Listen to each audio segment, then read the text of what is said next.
Howdy, this is Mackenzie Franklin from SideGameLLC here in Colorado Springs, Colorado.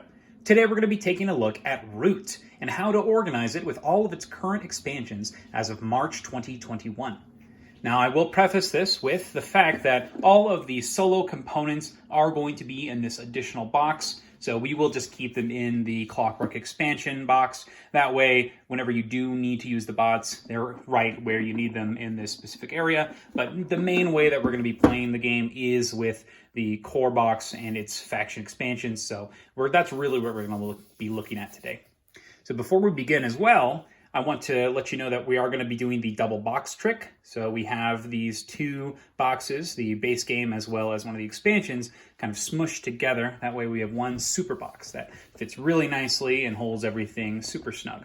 So the quality of this box is pretty well done. Without further ado, let's take a look inside. So first off, we lift up the lid, and inside we'll see that we have the Law of Root on the top there, just for any rules references we might need, as well as all of the player boards here for all the different factions. So lots to pick from, and that includes the second Vagabond. So let's go to the side. The next thing you'll see are all these different bags for each faction.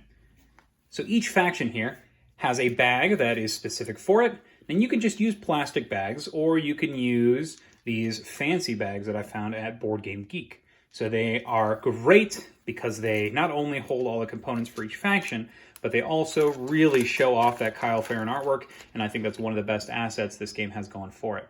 So wonderful storage solution, but plastic bags will definitely do just fine. So each of these factions will have their cards inside, and luckily there's a lot of room in here, so nothing should get crushed, and you'll have all these components for each of your factions in here.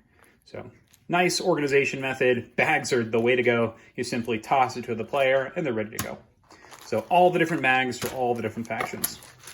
In addition, in this small bag, you're going to have landmarks. So on one of the maps, you'll be using the King of the Hill mode. And then on the lake map, you'll be using the little raft here.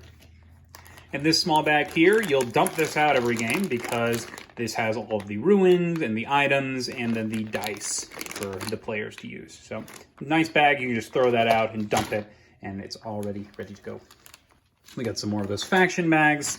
And then in here, we have a black bag. And in this bag, we're gonna have all of the 3D clearing markers.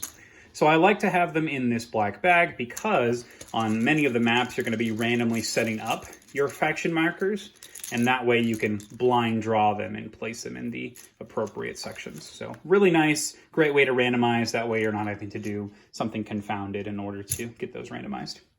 On this upper side here, we've got all of the player hand holders. So really nice card holders. Nice wooden, very simple, but they get the job done in a great way. And then we've got the two different decks of cards. So the different decks of cards here, we have, I forget the specific names, but you have the one that came in the base game and the one that came in the expansion. So the fact that there are two decks of cards is super cool, that you can kind of pick the play style you want to go with and switch things up. So having them in their own separate one and making sure that they're clear, that way you can see the art on each, so you can pick the specific deck you want to use. We've got the overview cards in here. I rarely use these, but you've also got the quest cards for the Vagabond. So these are just the Vagabond cards in particular. So normally when you do use the Vagabond, you're going to have this quest deck in particular, but there are two different Vagabonds, so I keep this one separate just in case someone does pick the Vagabond. All right, and then next we have the Trick or Treat expansion. So this is a print and play scenario. It's actually a lot of fun. You've got this little guy that'll go around and he acts as a bomb, and then we have an additional Law of Root. Now you'll notice in this main area, we've got all the rest of the Learn to Play guides and whatnot under here, but we normally don't use this stuff. So the biggest thing we use is that extra scenario. So that's going to be lying in the bottom. You'll notice there's no board.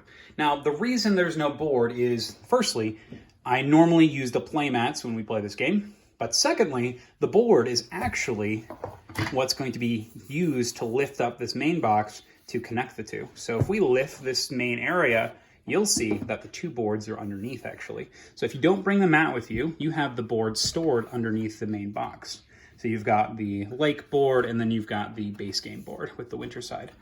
So those serve double purpose. Not only do you have a neat little space to store them, but those two are going to allow you to rise this core box up. And that way it sits nicely into that additional box here, and then gives you lots of space to store everything else. So I really like this storage solution. I think that it is a pretty concise way of keeping everything in and gives you lots of room in here for the different expansion factions. With that being said, let's go ahead and pack it up. So first off, we'll put in all those card holders, and they'll go in the side here. Awesome. And then we'll put the decks of cards in. And then the Vagabond cards. And then we'll put those landmarks and the clearing tokens. Then we'll start throwing in the factions. Just start throwing those in.